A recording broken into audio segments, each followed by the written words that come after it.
풍수지인 여러분, 풍수로 삶을 디자인하다. 월드 풍수지 강별상정입니다. 인테리어 풍수 시리즈 마지막 편을 맞이했습니다. 오늘 주제는 부모님들의 가장 큰 고민인 우리 아이를 위한 공간입니다. 혹시 학교에서 돌아온 아이가 아무 말 없이 방문을 닫아버려서 답답하셨던 적 있으신가요? 최근 고립되거나 운둔하는 청년이 최대 50만 명에 육박한다고 합니다. 그런데 이 문제의 원인이 아이의 성향 탓이 아니라 매일 잠자고 공부하는 방의 인테리어 때문일 수도 있다는 사실 알고 계셨나요? 비좁은 방에 침대와 책상이 옹색하게 엉켜 있으면 풍수적으로 아이의 시야와 꿈마저 작아질 수 있습니다. 무의식적인 불안감을 조성하는 잘못된 책상 배치법부터 거실을 가족 소통의 장이자 완벽한 공부방으로 바꾸는 공간 혁신까지 아이의 닫힌 마음을 활짝 열어줄 풍수 인테리어의 모든 것, 지영학 교수님의 강의로 지금 바로 만나보시죠. 자녀방, 공부방 같이 써도 되는데 따로따로 써놨어요. 우리 자녀방의 특징은 그 책상과 침대가 같이 있어서 공부방 겸 침실로 쓰는 경우가 많아요. 대부분. 그러다 보니까 애들이 학교 갔다 와서 식사만 가족들과 하고 자기 방에 딱 들어가서 거의 대화할 시간이 없어요. 애기들하고. 독립성은 강하지만 가족과의 유대관계가 깊지 않아서 정신적으로 불안정해질 위험성이 커요. 근데 저게 하루 이틀 얘기가 아니에요. 그 시간이 지나서 나쁜 결과를 초래한다면 애들 공부 잘하라고 해도 노력이 헛될 수가 있어요. 또 자녀방 배치에서 책상은 뭐 방문을 금지게 하거나 창문을 정면으로 마주보게 해서는 안 된다라고 하고 있잖아요. 그죠? 근데 침실하고 책상하고 그 좁은 공간에 다 같이 놓으면 풍수적으로 어느 걸 맞출 수가 없어요. 책상을 맞추면 침대가 이쪽으로 가야 되고 침대의 머리 방향을 맞추면 책상을 어떻게 놔야 될지 몰라요. 좁아서. 또한 책상 위에 컴퓨터는 집중력을 방향으로 따로 분리하고요. 책은 가로로 쌓아두면 자꾸 눕고 싶어지는 애들이 무의식적으로 보는 순간 그 앞날을 가로막는다라고 해요. 세우노라고 해요.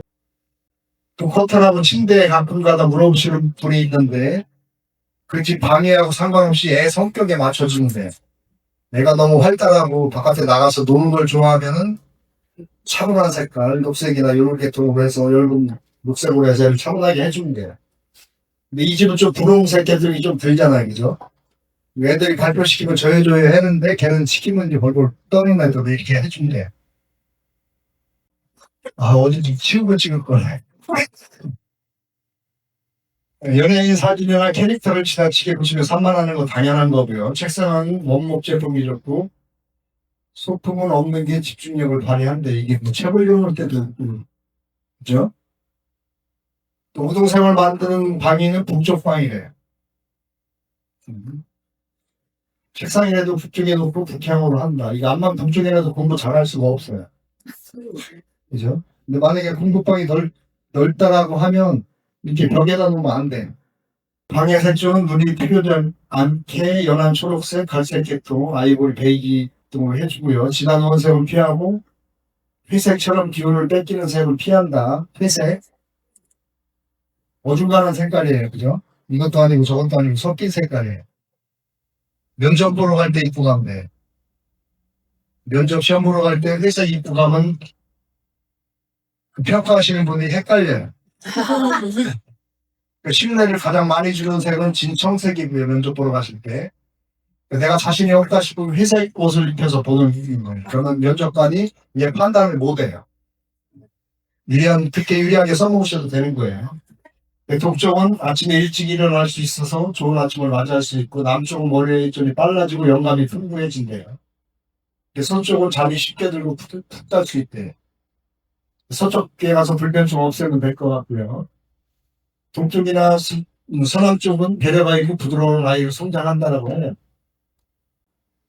우등색을 만드는 북쪽방, 물의 기운이 강해서 지혜와 건강을 상징하고요. 근데 계속 북쪽에서 먹고 자고 하면 애가 자택치 기미가 있을 수도 있어요. 북쪽은 기운이 차분하고 햇빛이 안 드니까 잠잘 때만큼은 다른 방으로 옮겨주면 돼요. 독서 쪽은 큰 인물을 만든대요. 공부에 대해서 두 가지 성향이 나타나는데 공부에만 몰두하는 스타일이랑 공부 외적으로 몰두하는 애 두 종류가 나타난대요. 독서 쪽에서는 양쪽 다 강한 책임을 갖고 연중함으로 꽤 좋은 결과를 나타난대요. 우리 집에 공부방이 독서 쪽인데 하나는 공부를 파고드는 애가 있고 하나는 게임만 하는 애가 있고, 근데 게임해도 게임 시키면 돼요. 그쪽으로 성공할 수 있대요. 근데 게임 중독이 심하면 독쪽에 붉은 소품으로 기운을 보강한다라고 돼 있어요. 고전에서는. 생각이 깊고 뭐 성장해 가는 대기 만성형 방이라고 해요. 독서 쪽 방에 애들 공부방. 오늘 인테리어 특강하면서 이게 제일 중요할 것 같아요. 공부방하고 연관해서 우리 손주들도 있고 우리 애기들도 있잖아요. 그죠? 은투정 외투리 이거 해답이 없어요. 지금 애들도 있고 해결할 방법을 못 찾고 있어요. 25년 올해 3월에 최대 50만 명으로 추정이 된대요. 운동장 외투리가. 나이가 30, 40대도 집에 있는 거예요. 독립을 안 하고. 근데 부모님도 해결 방안을 못 찾고 있어요. 이거를. 근데 이건 하루 이틀에 해결되는 문제가 아니고 가장 큰 문제는 공부방에서 발생이 된 거예요. 아파트에서 그 집에 활용할 수 있는 게 거실이 가장 좋다라고 했잖아요. 그죠? 근데 공부방에 들어가면 애가 들어가서 밥 먹을 때만 나오고 애하고 대화할 새가 없어요. 그러다 보니까 대화가 끊어지다 보니까 사회는 이래요. 지금 노동시장은 이중화되어 있고요. 그지? 정규직, 비정규직으로 나눠져 있고 극심한 경쟁에다 가족 간 상처는 뭔지 모르겠어요. 그죠? 자신감이 떨어지고 자의적 심리까지 생겨서 어떻게 해결할 방법을 모르고 있어요. 더 중요한 건 부모들이 해결할 수 있는 방법이 없다는 거죠. 그래서 풍수를 공부하면 이런 걸 예방을 해줘야 돼. 가장 큰 문제가 이거예요. 한 방에 침대와 책상이 공존해서 공간이 비좁다는 거예요. 가장 가까운 게 나한테 영향을 가장 많이 준다고 했잖아요. 그죠? 책상이 비뚤게 있으면 침대를 못 맞춰. 그 좁은 공간 안에서. 따라서 실내에서 원을 그렸을 때 원이 커야 생기와 근전 흐름이 좋다. 우리 사무실 같은 경우도 파티션이나 이런 걸 막아주는데 적당히 막아야지 여기저기 다 막아놓으면 그 안에 원을 그렸을 때 지금 이 우리 강의실 같은 경우는 원을 크게 그릴 수 있잖아요. 그죠? 걸리는 게 없잖아. 근데 여기 파티션을 갖다 세워놓고 저쪽에 세워놓고 기부한다고 해놓으면 공간이 적어드는 거예요. 적게 되면 돈을 조금 버신다고 보시면 돼요. 공간이 오색하면 꿈과 이상이 작아진다라고 하고 있고요. 따라서 효과적인 방법은 공간이 가장 넓고 높아서 이상과 꿈을 키울 수 있는 거실을 공부방으로 바꾸는 거예요. 그래서 자녀방은 잠만 잘 수 있게 해주는 겁니다. 공부방은 거실에서 하고. 거실이 제일 좋다고 그랬잖아요. 근데 처음에는 거실에다 공부방을 빼라고 하면 사람들이 잘 얘기를 안 들어요. 이 경우 같은 경우는 우리나라보다 일본에서 먼저 이게 유행을 했어요. 일본 어디 섬에 갔더니 그분은 값싸 올 때마다 계속 임신을 해서 와서 설마 5은 안 넘겠지 했는데 6분을 이렇게 하셨어요. 그러다 보니까 일본은 집이 좁잖아요. 그러다 보니까 이분의 해결 방법이 없는 거예요. 방은 두 칸인데 거실 하나 있고 애들은 6이고 식구까지 하면 8명이잖아요. 그죠? 방은 거실 포함해서 3개밖에 없으니까 그걸 물어보시는 거예요. 우리 애들 방을 어떻게 해야 되는지. 근데 그 현장에서는 답을 못 드렸어요. 아주 유명하신 그 교수님들이 계셔서 한국에 와서 하려고 했어요. 거실을 공부방으로 빼시라고. 근데 그게 2018년도니까 지금 걔들이 저기 갔거든요. 일본에도 제일 좋은 대학 2명씩이나 검증된 거예요. 거실을 공부방으로 쓰시면 돼요. 같이 공부 처음에는 어색하고 안 할 것 같은데 하게 되면 일본에서 다 성공을 한 케이스이기 때문에 이렇게 쓰시면 돼요. 어려서부터 하는 게 좋아요. 클수록 애들이 말을 안 들어요. 거실은 집안에서 기운이 가장 좋고요. 따라서 큰 공간에는 큰 이상이 있다라고 했어요. 그죠? 부모가 변해. 거실을 공부방으로 빼면. 아빠 술 먹으면 늦게 안 들어와요. 애들 공부하는데. 엄마 요리 시작해요. 맛있는 거 해줘야 되겠네요. 취미도 바뀌어요. 순풍에 밥 싸올 때만 있고 거의 집에 있어요. 주방 인테리어 자동으로 돼요.